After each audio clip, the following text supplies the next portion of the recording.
Hey, good morning, and happy Sunday. Yours truly, Dr. Carol. I am just delighted to be back with you live on this Sunday morning.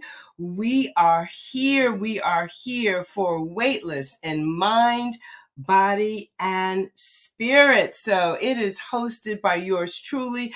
This exciting 10-part series, now in season 8, is presented by Penn Global Visions and my team. So we are here today with our two special guests, Reverend Zemoria Brandon and Miss Gilda Rogers of the T. Thomas Fortune Cultural Center.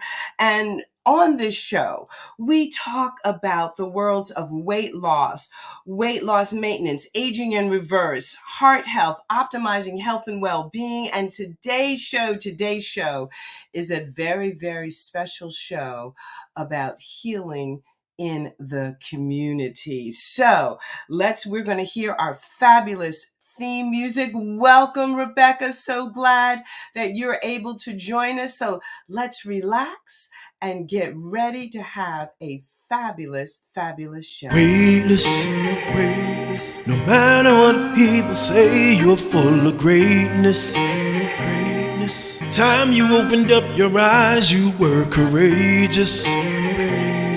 If only they could see you going through your paces. It's amazing. Weightless. No matter what people say, you're full of greatness. Time you open up your eyes, you were courageous. If only they could see you going through your paces. It's amazing. Weightless. Matter what people say, you're full of greatness. Time you opened up your eyes, you were courageous. If only they could see you going through your paces. It's amazing. Well, welcome to Weightless and Mind, Body, and Spirit. So I think we have a message from our sponsor this morning.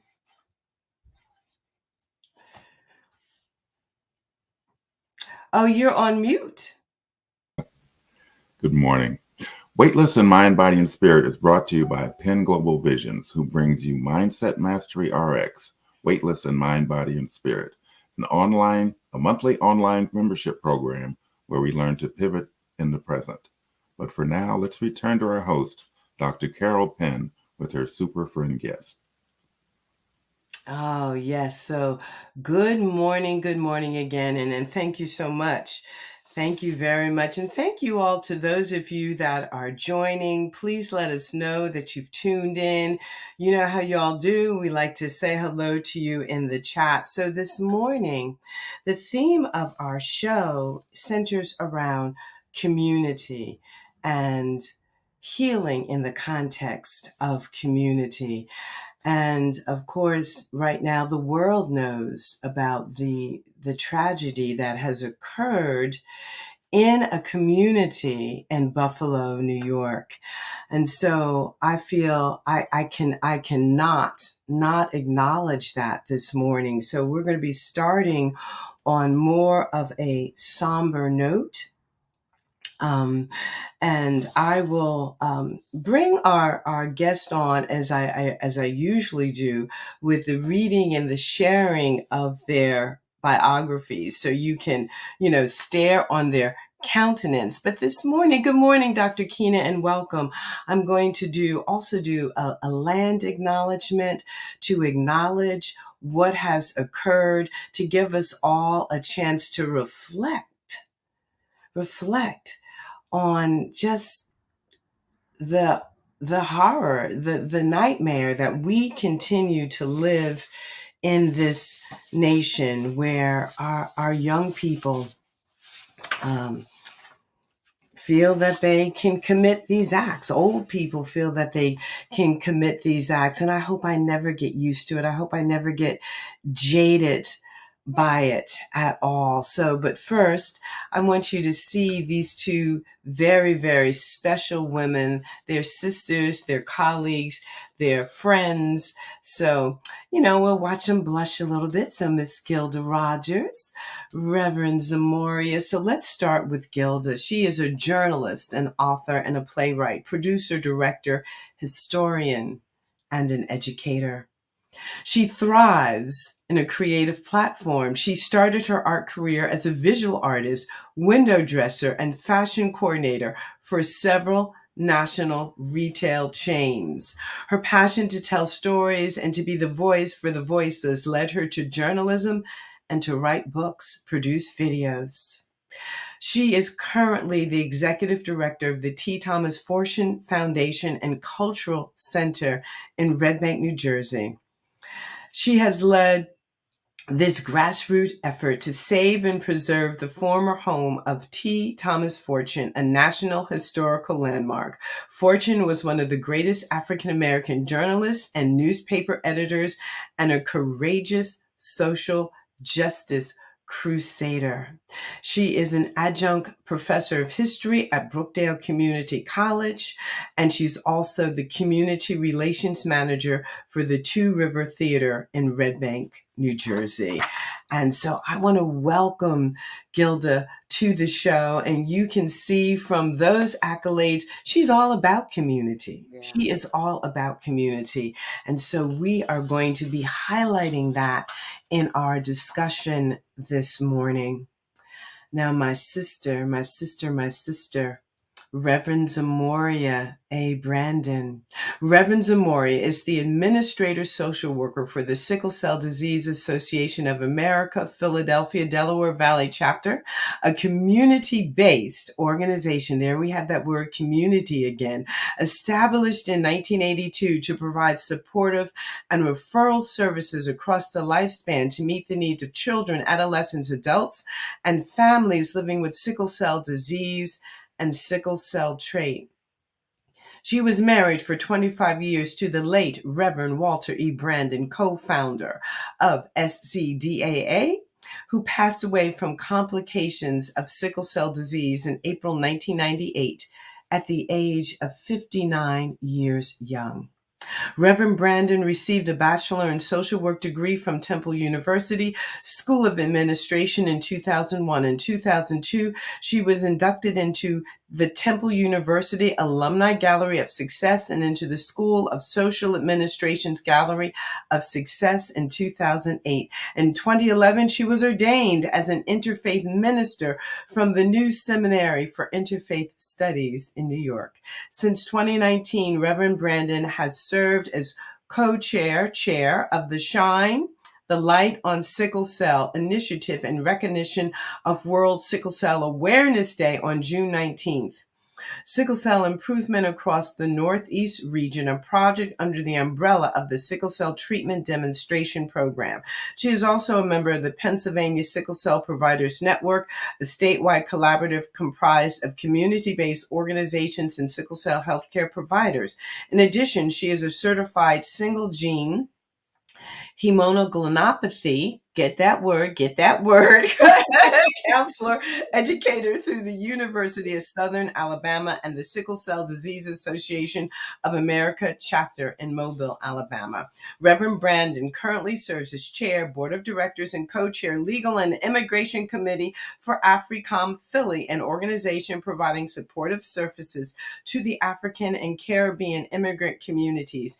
In addition, she is a member of the City of Philadelphia Mayor's Commission on African and Caribbean Immigrant Affairs and former co-chair Legal and Immigration Community. Because of Reverend Brandon's community involvement and long-term commitment to the African and Caribbean community, in 2011 she was installed as a development queen in the Asire royal family of the Ga state, which is located in Accra, Ghana.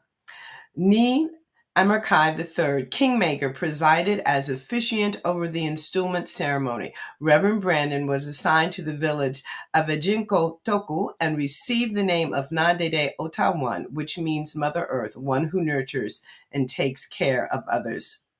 Miss Brandon is a member of the First Unitarian Church of Philadelphia and a former trustee. She currently serves on the Worship Arts Ministry team and with First Church Voices Intergenerational Choir. She is the proud mother of two children, ages 53 and 37 years old, and 4 grandchildren, ages 19, 7.5, 7, and 4 years old. Welcome, welcome, welcome. I am so excited, so excited. And we're going to go right into a land acknowledgement. And for those of you who have gathered, go ahead and drop in the chat the feelings that you might be holding this morning as we wake up to yet another tragedy perpetrated by the uncontrolled gun violence in these United States. We would like to acknowledge that this meeting is being held on the traditional lands of the Lanai Lenape peoples and pay our respect to elders, both past and present. Every community owes its existence and vitality to generations from around the world who contributed their hopes, dreams, and energy to making the history that led to this moment. Some were brought here against their will, some were drawn to leave their distant homes in hopes of a better life, and some have lived on this land for more generations than can be counted. Truth and acknowledgement are critical to building mutual respect and connection across all barriers of heritage and difference. We remember those who lost their names through the crime of enslavement. Some were given names, but others were just listed in wills by their value, and we cannot know the names and those that love them would use. We honor them and hold them in the light. We begin this effort to acknowledge what has been buried by honoring the truth. Please take a moment to consider the many legacies of violence, displacement, migration, and settlement that bring us here today. And please join us in uncovering these truths. So I just take a moment of silence and a breath to acknowledge the families that wake up this morning in that forever place of the one who will not be coming home. The one who was in a grocery store gathering the groceries for the week, for the dinner that night, for the breakfast this morning. And I acknowledge the grief that any of us might be feeling. And I also welcome that grief because it means that you are not yet numb to what life means, what community means, what it means to be whole and wealthy and whole in mind, body, and spirit. So we welcome that here. We welcome all of your ancestors. We welcome all of the emotions that you might be experiencing in this moment.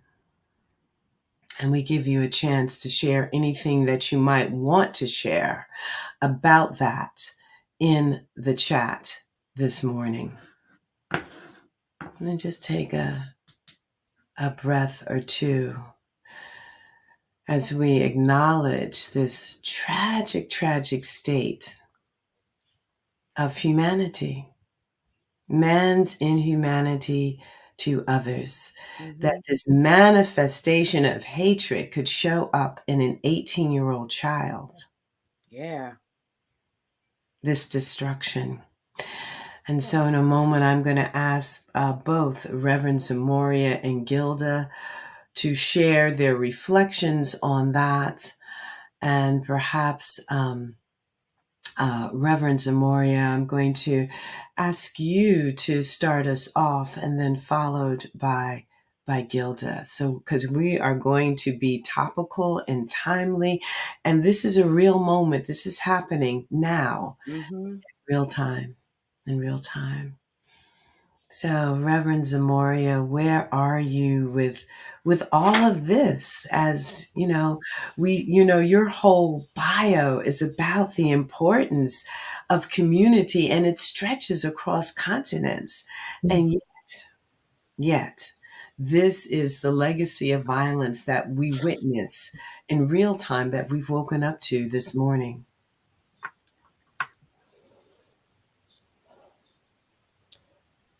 It's a lot to process. Mhm. And the reason why it's such a lot to process is because it's repetitive. It happens over and over and over again. I mean, as you said, an 18-year-old.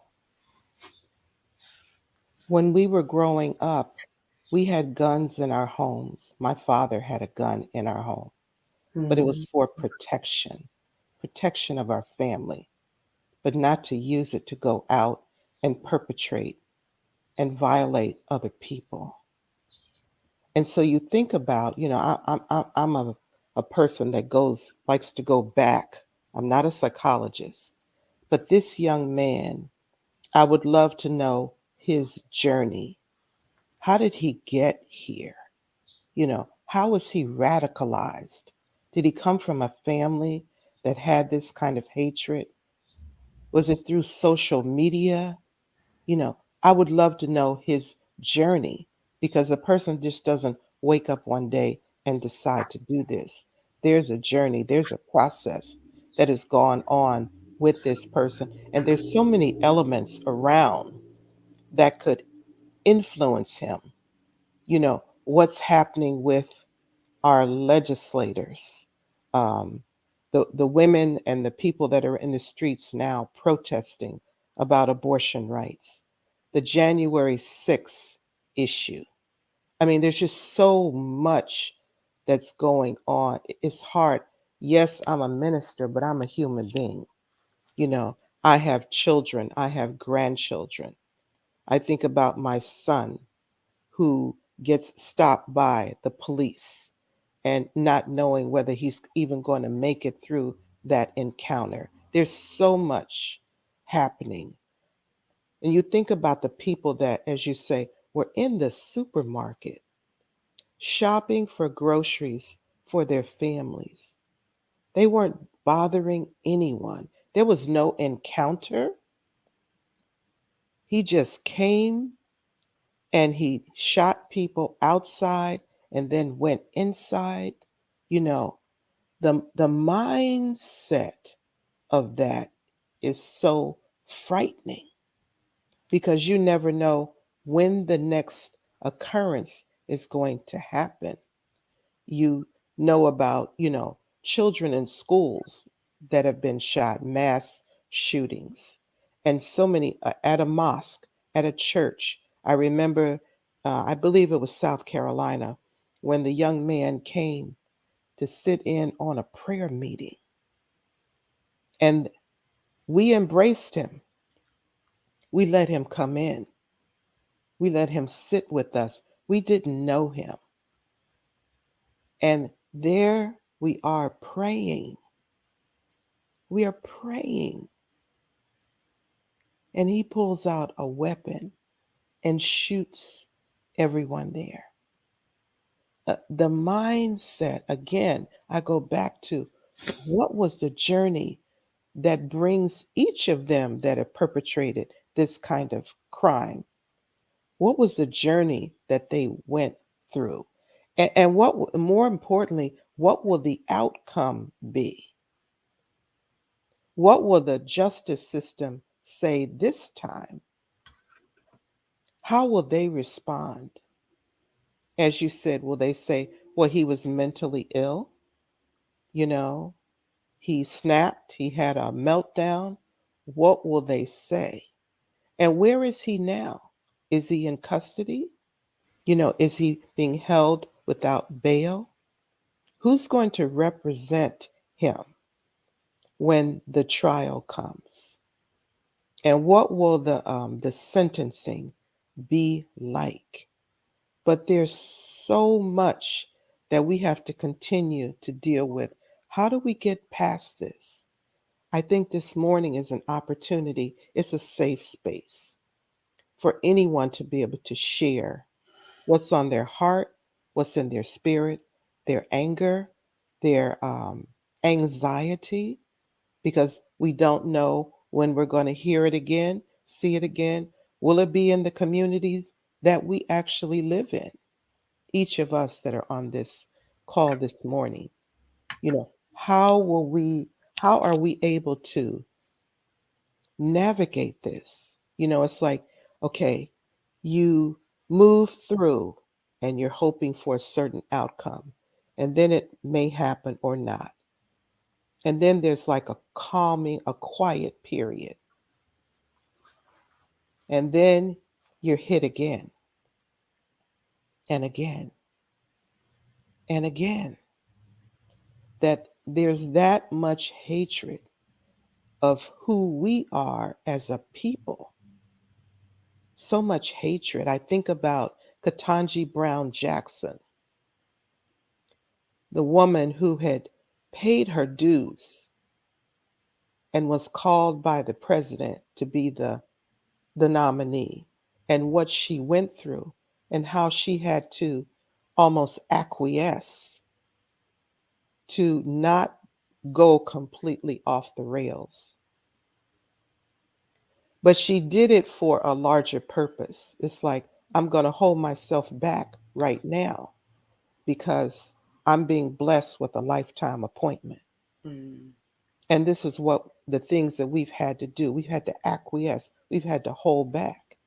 And when we don't, it's a whole nother story about who we are as a people, you know. But it's like, how much, how long can we continue to take this? So I'm just letting it all hang out this morning. I'm Zemoria this I'm Zemoria this morning, you know. And the other thing that we don't get an opportunity to talk about is how we perpetrate on each other. That's part of it that we have to look at. We can't leave that out of the conversation. Those are my thoughts at this moment. Thank you so much. Yes, that is a part of the how we perpetrate violence, this legacy of violence, you know, intragroup on each other, and even, self violence, how we negate and harm ourselves, the self harming.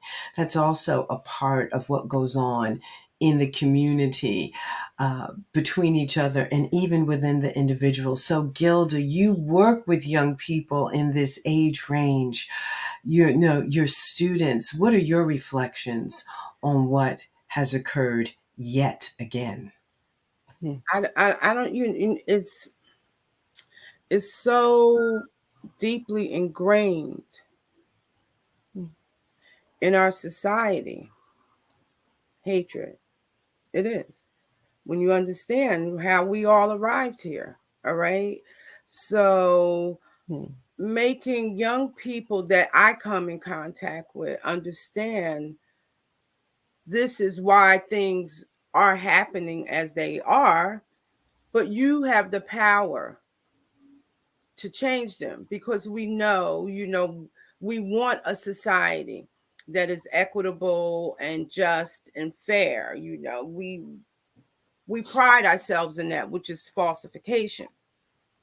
So that is what we're supposed to stand for, but we show something else. All right. So until I think now we are in a state of finally really trying to have an open discussion Mhm. about hate. How African American people have just been excluded across the board in every situation, every kind of way. COVID, the onset of that brought clarity to white people, to that, looking at this man being murdered right on television. All right. So we are at a reckoning right now, I think, in our society. And folks are pushing back. All right. Folks are pushing back. We already know that. Mhm. We see that when we even discuss something as Reverend Zemoria said, Ketanji Brown, what she had to go through, right? We got a president after President Obama, and that was a backlash of us having an African American president. All right. So until we really come to these kind of conversations honestly and in truth and tell the truth, and push our legislatures right now. The New Jersey, it's the New Jersey Social Justice up in Newark. They are pushing for reparations now. They are trying to have not organization, municipalities sign on to this task force to at least be able to appoint a commission or a task force rather to start the study, of reparations. And until we do this together and understand that this is necessary, we cannot afford in any more lives to be lost because we want to be delusional about our past. Mhm. We've reparations have been paid to others. Dr. Penn, you did the land acknowledgement, and in included in that is the Mhm. labor acknowledgement, Yeah. the labor that African American people,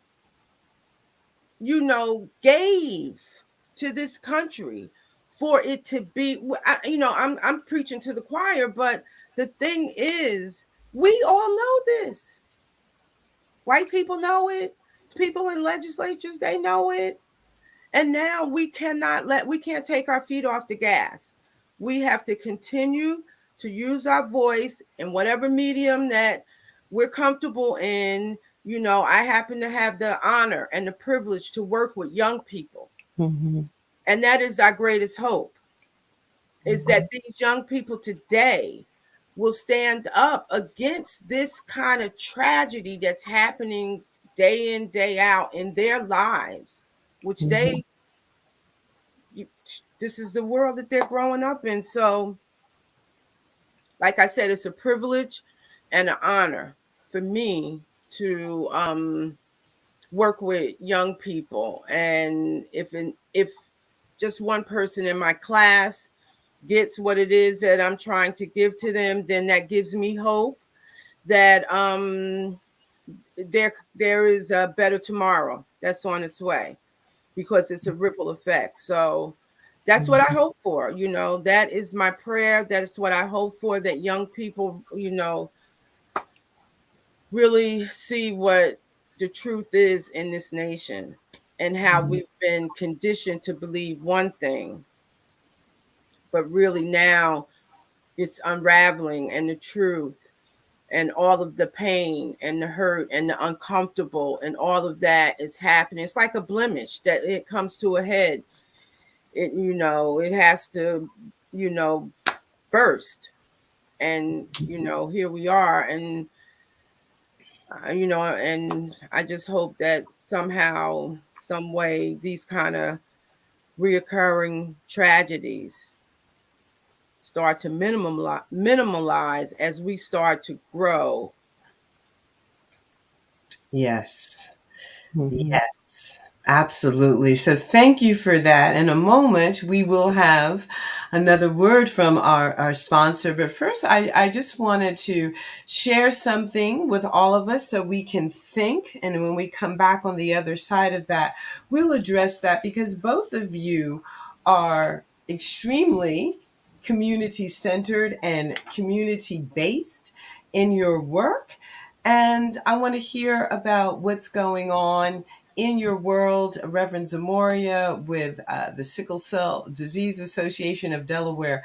Valerie, near and dear to my own heart, being the mother of a child who has the sickle cell trait. And Gilda, of course, there's so much happening with T. Thomas Fortune, big happenings coming up this week. And we want to hear about that because both of you are doing work that centers around healing communities and mind, body, and spirit. And this about from the American College of Lifestyle Medicine, which has 6 pillars. And these 6 pillars are the pillars that we know evidence-based can prevent, reverse, and treat chronic illness, the top chronic illnesses that are killing not only Americans, but this is happening globally. And if we can get communities to embrace this, we understand how the community can be as medicine. So the 6 pillars are nutrition and encouraging people to eat a mostly whole food, plant predominant eating pattern. That's number 1. We are what we eat. Food is medicine. 2, regular physical activity. Movement. What do I say? Movement is my medicine. 3, restorative sleep. If I could just get people to go to bed at night, bedtime routines are important. And Yeah. I lived it so much. DM and I both did. Coming back from our trip, and jet lag is real when your body clock has been completely turned around. So that restorative sleep and what that means. Number 4, stress management. I can't say this enough. Stress management, meditation in a time of madness, the breath, being tied to the breath and the spirit. So number 5, avoidance of risky substances, smoking, alcohol, drugs. So the word I have to say about that is, so interesting. People refusing to take the COVID-19 vaccination, talk about and everybody knows what's in it, very simple in terms of what's in it, but turn around and pick up a cigarette. And I say, I've challenged some patients with this. I want you to tell me what's in that cigarette. Mm-hmm. You'll smoke that cigarette and you don't know all that's in that cigarette, but you won't take a vaccination. And I actually had a person say, Dr. Penn, you're right. And the next day they got vaccinated. But anyway, It worked. It worked. It worked. And then finally, and here's the heart of our conversation today in terms of preventing, reversing, and treating chronic illness, positive social connection. So those are the 6 evidence-based pillars of lifestyle medicine. So we are going to go to a word to our sponsor right now as we reflect upon this. And when we come back, we'll continue the conversation. Greetings. I hope you're enjoying this show brought to you by Penn Global Visions. Our monthly membership program, Mindset Mastery RX, Weightless and Mind, Body, and Spirit, will enhance your wellness toolkit to assist you with pivoting in these times we are in and has seats available. If you'd like to get more information about this program, please send an email to info@drcarolpenn.com. Or if you'd like to register, go to our registration link shown below. Thank you very much, and please stay tuned. Let's return to our host, Dr. Carol Penn, with her super friend guest. All right. Thank you very much. Because, it's all about, for me, all about creating communities. Many, many years ago, I said, I just want to create the kind of community that I want to grow old in. And the pandemic has given us an opportunity to create communities, through the use of technology. And for me, my communities are all centered around healing, being whole, being healthy in mind, body, and spirit. So Reverend Zemoria, Take us a little bit into the world of the community of the Sickle Cell Disease Association of Delaware Valley, and as we prepare toward the acknowledgement of World Sickle Cell today.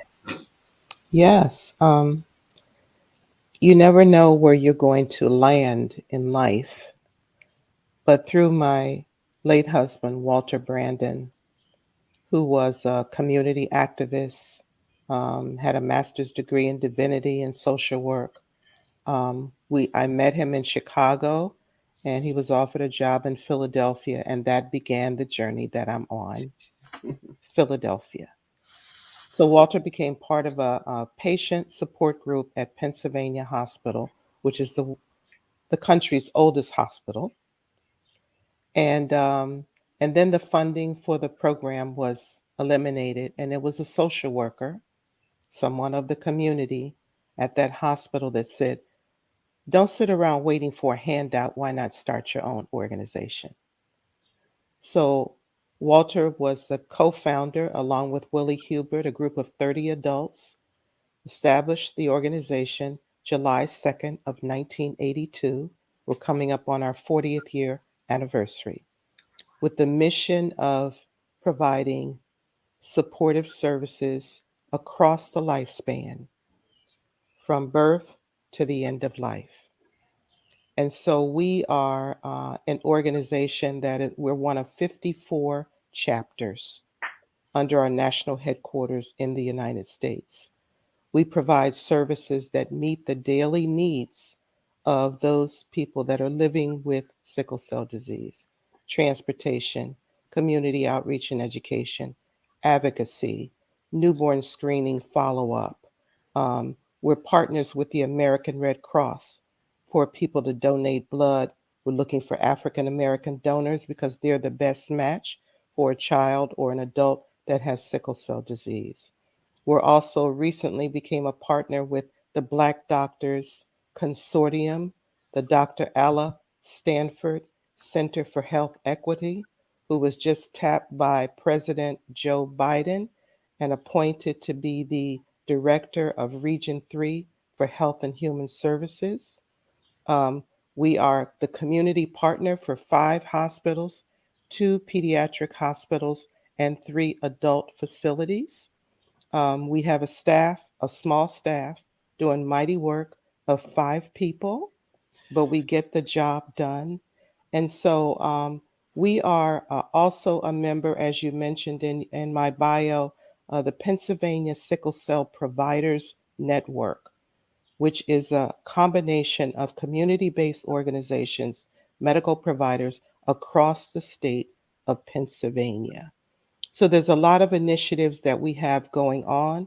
On May 26th, we have our annual Sickle Cell Advocacy Day, which will be a virtual event that will include legislators, community based leaders, and their remarks, um, patient testimonials. And the theme for this year is making sickle cell disease a priority in Pennsylvania, because there's so many things that are lacking, so many things that need to be done.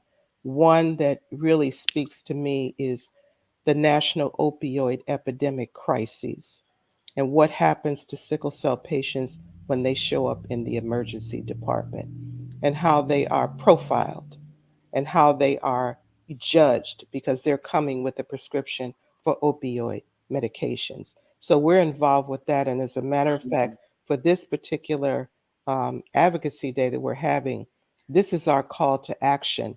We're asking those legislators to step up and support this effort to see if we can make a change in these hospitals that our patients go to when they are in crises or dealing with any other medical complications. So we have a board of directors of 10 people, and one of the members on our board is a woman living well with sickle cell who's 83 years young. Yes. She's an amazing woman. We have our National Child Ambassador, who is in Philadelphia. We have our poster child, who's an author of 2 books, and that has also, through his church, partnered with several African organizations in terms of gathering supplies to send to the children in those countries that have sickle cell disease. And of course, my work in the African and Caribbean immigrant community has been quite profound. I'm so excited to be that they have embraced me to be the chair of the board of directors for AFRICOM Philly, which is a coalition of African and Caribbean immigrant organizations. And so, Carol, you, some time ago, I reached out to you about writing a letter of support for a program that I just completed yesterday. And so we're talking about living. We know that we're all walking each other home, that we all came to go. Mm, Yes. And so mm, I'm proud to say that I just completed a program with the International End of Life Doula Association. So when we think about a doula, a midwife that supports a woman and her family to bring life into the world, this is the role of the end of life doula.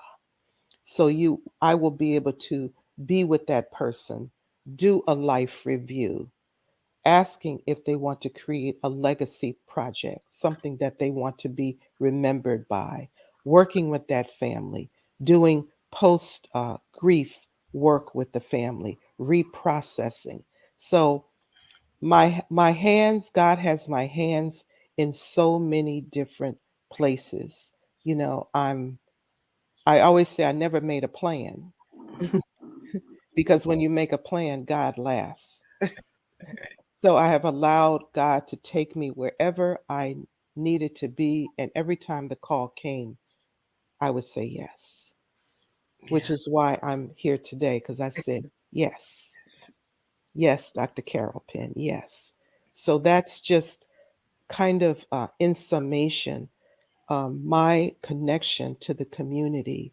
I'm always looking for a way to serve in whatever it is. And when you think about people with sickle cell, the struggles. I know the struggles because I lived it, being married for 25 years. I know what happens to a family. You know, I know the financial struggles. You know, I know the depression. I know the physical issues that go on.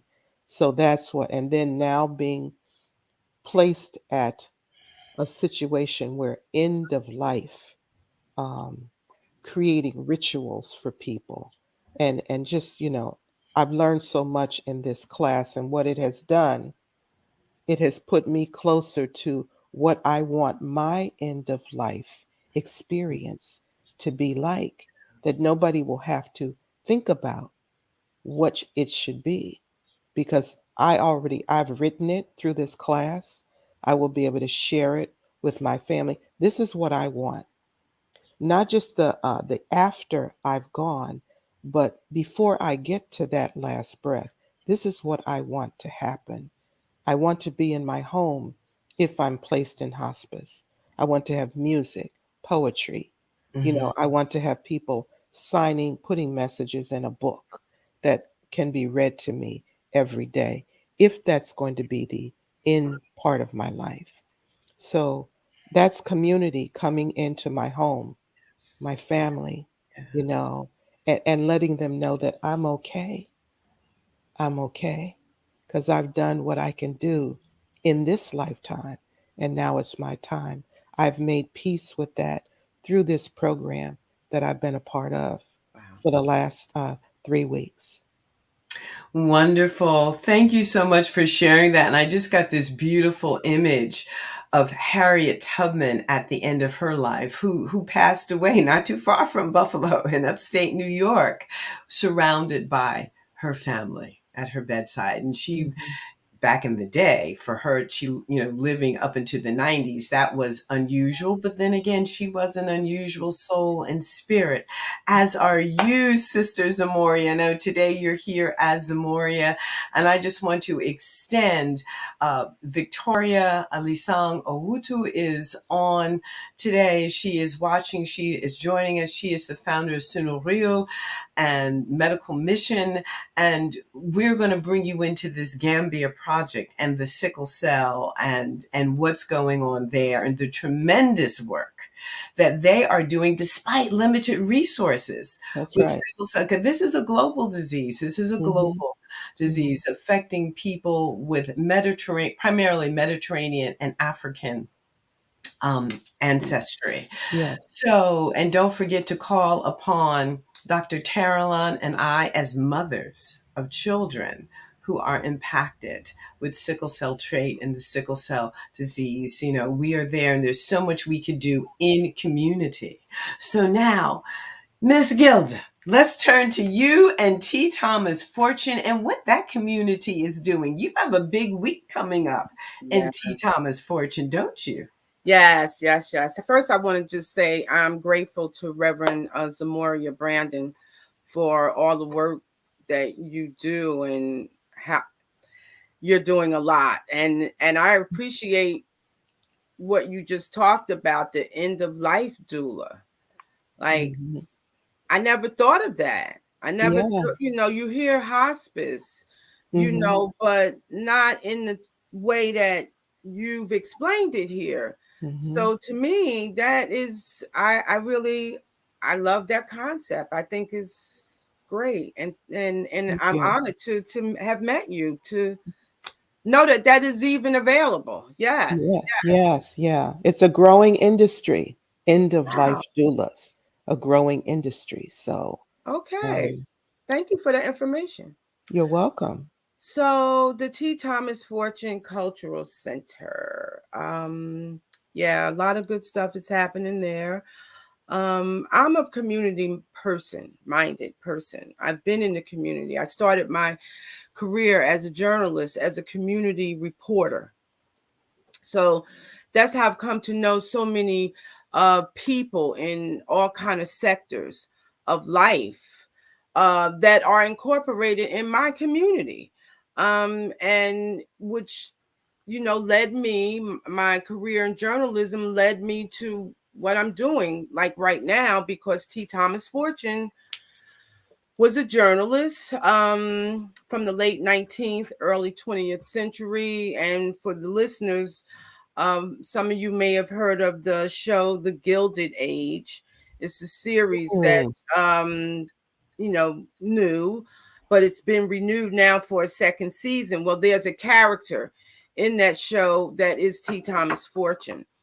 And so, I tell people I've been on this journey to fortune for like 22 years, when I first was introduced to him as a journalist, when I was doing my graduate degree work and discovered that he lived in Red Bank, and that he was this, incredible social justice crusader that was a trailblazer that opened the door for people like Du Bois and, others, even Booker T. Washington. And he was part of that contemporary group of leaders then that get a lot of acknowledgement. And most people don't know of him, but he is the one that is using his voice at a time in a most powerful way. First of all, he was born into slavery. And he rises up to become this journalist in New York City during the Gilded Age.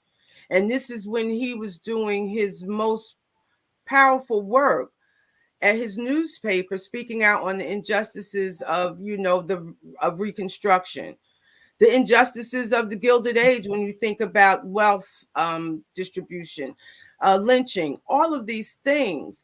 He started the first successful Black political organization known as the National Afro-American League in 1887, which is way before the Niagara movement. So I'm just trying to just give you some background on who this person was. So he lived in Red Bank, and he had a beautiful home in Red Bank.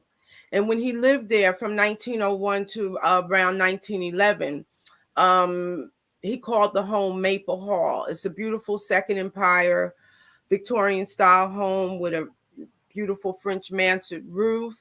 And the home was going to be demolished. So it was an opportunity. And the home is a National Historic Landmark. That's number one. The home is a National Historic Landmark, only one of 3 in New Jersey that's devoted to African American history and culture and heritage, and that would be the T. Thomas Fortune House, Hinchliffe Stadium up in Paterson, New Jersey, where the old Negro League played, and Symphony Hall, where many African American performers and entertainers played.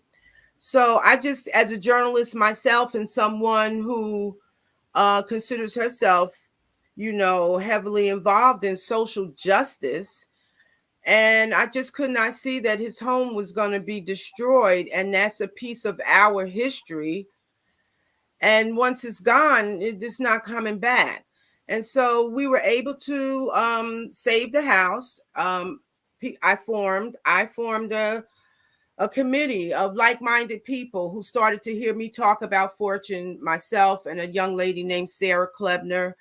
And they got involved and got on board, and we managed to keep the house from being destroyed in 2017. And in 2019, we opened as the T. Thomas Fortune Cultural Center. All right. So opportunity there. Our mission is to uphold the social justice and civil rights legacy of T. Thomas Fortune through the arts, through education, community outreach, public programming. We have a group of young people that we work with called the Fortune Tellers, and that's to get them involved in using their voice and that they matter. Reverend Zemoria, you said that last night when we were talking before about first thing, you have to know that you matter. So that's that's the premise behind working with them, is to have them understand that they matter and their voice matters, even though they're young. They have ideas that I haven't thought of, and you have them. So this is, it's a mutual back and forth. So this is our 3rd anniversary coming up this week, May 19th.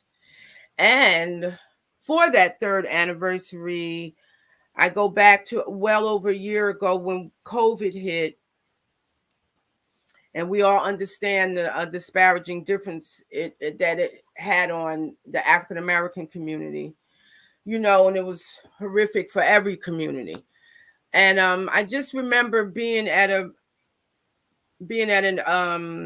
event with a gentleman named Eric Carney, who is the CEO and president of Monmouth Medical Center in Long Branch. And we had a conversation. COVID hadn't even hit yet, but after COVID hit, I reached out to him with a proposal saying that, we had a family of Black doctors in Red Bank named the Parkers. And they are quintessential in this community because we have a street named after them. We have a Parker Family Health Center where people can go who don't have insurance to be taken care of, because this is what the Parker physicians, dentists did when they were here. They're, all of them are deceased now, but they took care of people even if they couldn't pay for a doctor's visit. Dr. Parker Jr. would open his office at 5 a.m. in the morning so people wouldn't have to lose a day from work to go to the doctor. His father, Dr. Parker Sr., and Dr. Parker Sr. is 1 year removed from one generation removed from slavery, and he becomes this physician. But before that, to pay his way through college, he's a Pullman car porter. He's friends with A. Philip Randolph. This is a lot of important history that is right there now in the Cultural Center, because for our 3rd anniversary, all this year, more than a year, it's been like a year and a half, I've been working on curating an exhibit called Ancestral Ascension. And it's the story of the Doctors Parker family, those members of the family who were the elders who started this whole upward mobility in regard to higher education, the benefits of that, lifting as they climb, as Mary Church Terrell told us, you have to reach back and pull others forward, which Dr. Penn is, aware of, because Dr. Parker Sr. actually wrote a letter of recommendation for Dr. Penn's mother to attend Howard University. So it gave me great pleasure and honor to be able to, bring this history of this family to the Cultural Center in a way that's very educational on so many levels, national to local, all right, and personal as well, because Margaret Tidd Parker, who I never met, is the reason in a really profound way of me doing what I do, bringing history to life, because she was the architect of the African American Studies program at Brookdale Community College that I attended, and I went through that program, and my life was changed after I went through that program, which eventually led me to graduate school to study, to get my degree in history. And it all is a result of this woman who created that African American Studies program, who I never met. She's deceased, but this is her family. She married the dentist, Dr. James Alvin Parker. She married him, but she was a doctor in her own right in education. So she was Dr. Margaret Parker. So it's all of these, just phenomenal stories about who they are that I think should inspire anyone. It certainly inspired me to know that this family was one generation removed from slavery, and they rose to become these social progenitors, community-minded civic leaders, striving for Black excellence, and just, being there for young people to show them the way. And that's what we are, tasked to do. I would like to think that I'm doing for young people in some way what the Parkers did for those growing up during, and we have testimonial letters that people have written that we'll have there on display. So yes, this is going to be a big weekend. So Thursday, the exhibit opens, Ancestral Ascension, and it will be the dedication to the Parker Family Legacy Room. Wonderful, wonderful. Well, Gilda and Reverend Zemoria, we do have to wrap right at the on the hour. So obviously more to come, more to continue. We've been dropping the information on the chat about both organizations. I hope our guests will hang out and meet me back in the green room as the show wraps up today. But I want to thank you for bringing forward the positive aspects of the community and what we could do when we come together. And I want to thank this community. If we didn't have an audience, we wouldn't have a show. Thank you to the production team. We're going to play out our beautiful theme music as we say goodbye and thank you. And hopefully we'll see you right back here next Sunday morning at 8 a.m., right? And we're going to play ourselves out. See you in the green room. Thank you both. Weightless, weightless. No matter what people say, you're full of greatness, greatness. Time you opened up your eyes, you were courageous, courageous. If only they could see you going through your paces.